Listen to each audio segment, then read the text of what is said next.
الراحمين يا أرحم الراحمين ويا أرحم الراحمين অদয়ার মালিক আল্লাহ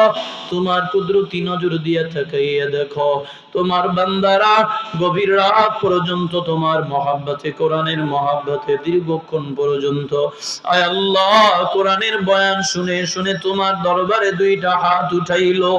আয় আল্লাহ আমি তোমার বান্দাদের কি দিয়া বিদায় করব কিছুই নাই আয় আল্লাহ তোমার কাছে কোনো জিনিসের অভাব নাই ও আল্লাহ মেহেরবানি করে সকলের দিলের নেক তামান্না পূরণ করে দাও রব্বুল আলামিন এই গভীর রজনীতে গুনাহের বোঝা মাথায় নিয়ে অপরাধীর মতো দুইটা হাত বাড়াইলা আয় আল্লাহ তুমি একটু কুদরতি নজর দিয়া তাকাইয়া দেখো কত উলামায়ে কেরাম কত দাড়ি বাঁকা মুরব্বি বাবাজিরা কত মাদ্রাসার তালেবে ইলম কোরআনের হাফেজ ছাত্র ভাইরা আয় আল্লাহ কত পর্দার অন্তরালে আমার